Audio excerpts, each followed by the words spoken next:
We are here with our leader of LOLA Houston. And Elle, can you introduce yourself?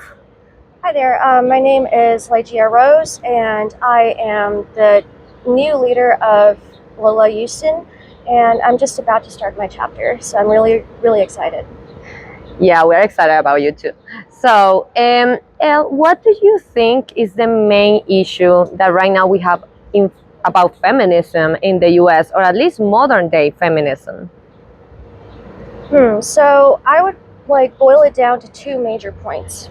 Number one, it's alarmingly collectivistic. There is no room for individual expression. It's almost like a new form of Puritanism where you're expected to believe the same things, kind of act the same way, even dress a certain way.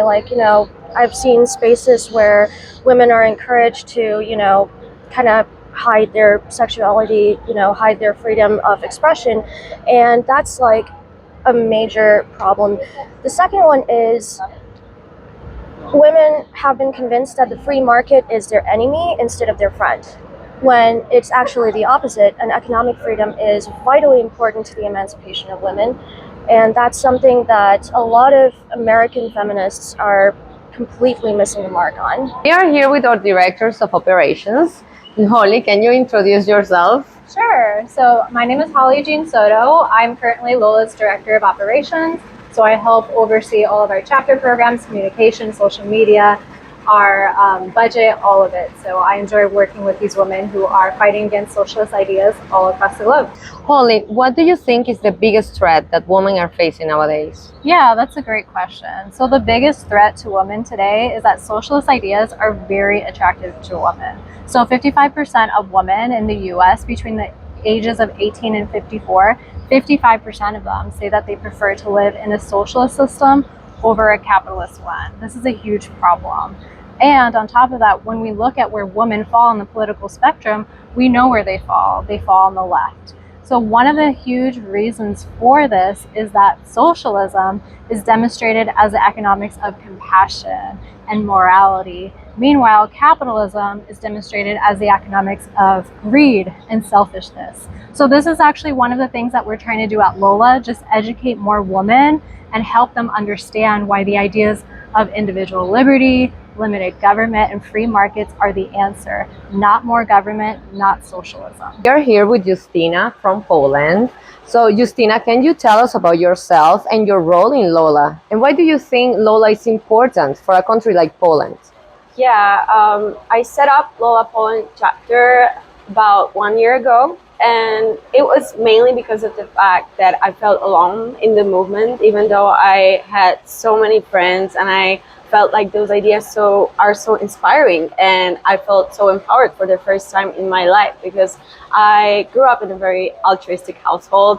I also went to the university where they taught me that because I'm a woman or because I grew up in a country like Poland, I won't be able to achieve, for example, financial success, and I will always come second after my male coworker. So that's the victim mentality. Why do you think women are put into this victim mentality position? Well, it's mainly because of the university, school, the social media, mainstream media narrative, and also households they were brought up in. So I think that because families and authorities and teachers are telling them that because they're women, they will probably not achieve financial success the way men achieve this success. And because they're women, they have these societal pressures to, for example, stay at home rather than to pursue their careers, which I believe they can do both and they can thrive in whatever role they choose.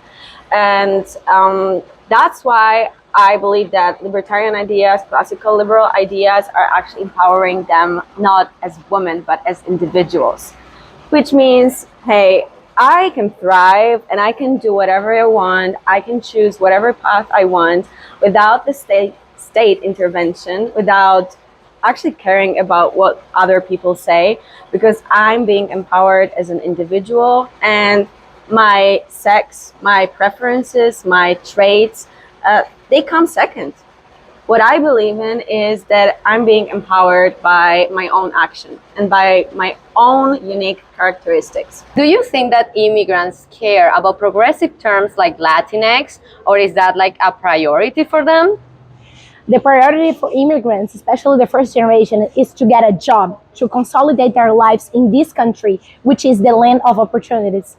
They don't care about terms like Latinx. As a Latina, as part of this community, as someone who really belongs to them, I've never heard anybody self-calling themselves as Latinx.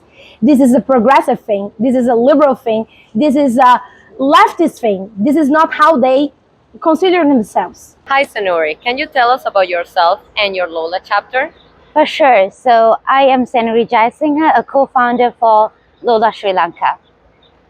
Why do you think Sri Lanka needs LOLA? All right. So given my experiences of volunteering since I was 15 years old, I have realized that given our cultural background and also the socialist community that we come from, most of the people don't know what liberty is and they don't know their rights. And given this status, I think a lot of women are also suppressed, and that comes from a whole South Asian background of the cultural norms. And therefore, I think LOLA would be a great opportunity for our women to educate themselves, and it is a great opportunity for me to empower the women in my country to understand what their rights are and to understand what individual freedom is and a free society. Hi, Rita. Can you tell us more about yourself and your LOLA chapter? Hi, thank you so much. So my name is Ridayu Mehmed and I am from India. And for me, I feel that LOLA is a platform where I become an empowered leader who can create more women leaders. And I think that's a very important aspect of any organization. I come from Delhi, which is based in India, and as like other South Asian nations, we do have a collectivist mindset. And that impacts a lot of women and underrepresented communities where people are always told to sacrifice their happiness and their rights to fulfill the needs of others. Therefore, through LOLA, I'm able to empower women and inspire other leaders around me to have an individual mindset where they're able to exercise individual liberty and have their rights in a free society. Hi, Sabrina. Can you tell us a bit about yourself and what is your role in LOLA? Of course. My name is Sabrina. I'm from Uruguay. I'm the president of Uruguay. I work in the Ministry of Education and I have a bachelor's degree in international studies. Okay, so you told me that you work for the government.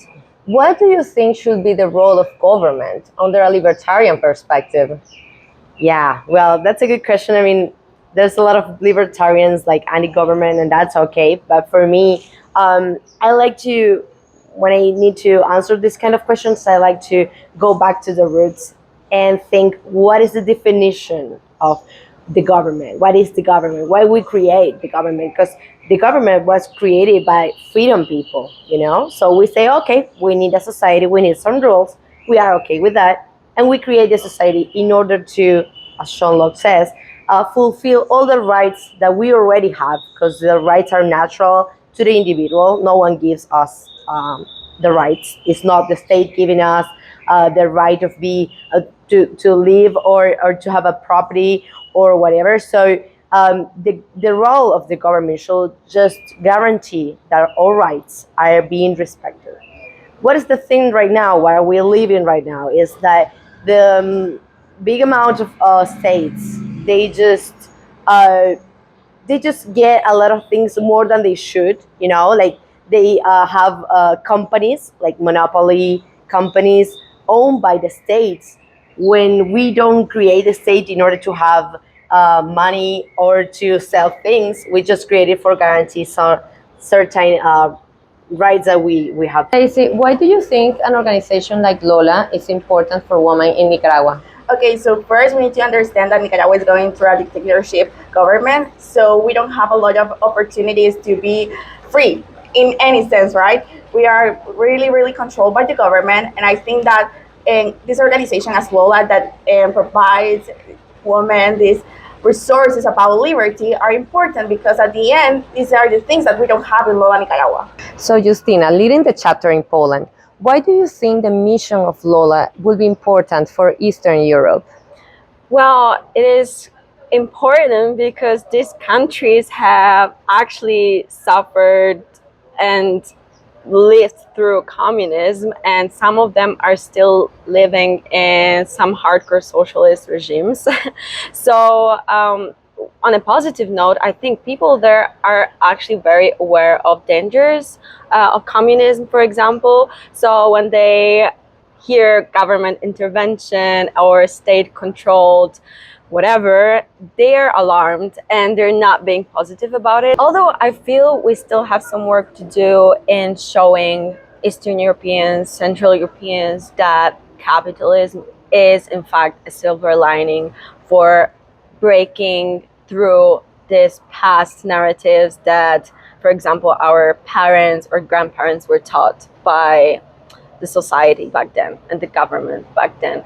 So as long as we teach young generations that free markets, individualism, capitalism, free market economy will empower them and give them opportunities they never thought about before, and certainly their parents have never thought will be possible, I think we're good to go then. And we can even introduce, I think, US-based ideas and be just more free. So, Sabrina, why do you think socialism is so popular nowadays? Well, I think they create an easy narrative about supposedly solve problems easily for complicated things, you know? And they also try to be, the language they use is very easy, so all of the people can understand. And they also put emotions on it. While we libertarians, we try to get very rational and say difficult words sometimes. So I think we need to, first of all, get back the flags they robbed for us. Like, for example, LGBTQ communities, freedom, women rights, and so like the social rights they say the left gives. Well, we need to take back because that's not socialist ideas. So yeah. We are here with Stacy. She is the chapter leader in Nicaragua. Stacy, can you tell us a bit more about yourself? Sure. So right now I'm obviously the leader from LOLA, Nicaragua, and I'm also studying political science in the UFM. So that's what I'm doing. Okay, that's great. One of the libertarian universities in Latin America. Yeah, that's right. So, considering that, this is the best question for you. Okay. What is the best argument against socialism? Okay, but first we have to start with socialism. What is it, right? So this socialism promotes ideas like liberty and at the very beginning, right? But then when you see in reality, you see that the resources are limited. And not because the state controls the resources, they become like more and more, right? They're just the limit. So I think that the best argument against socialism is that at the end, the government cannot control the resources efficiently because these are our limits, and the best way to control these resources are through market. Isabella, can you tell us why is LOLA important for Brazil? LOLA is so important for Brazil because we are not full of women in the libertarian and classic liberal movement. We have much more men around us. And when we try to talk to a not political woman, it is very hard to communicate what we are trying to express. So they are not in the same page, and many times they believe in what we are trying to spread.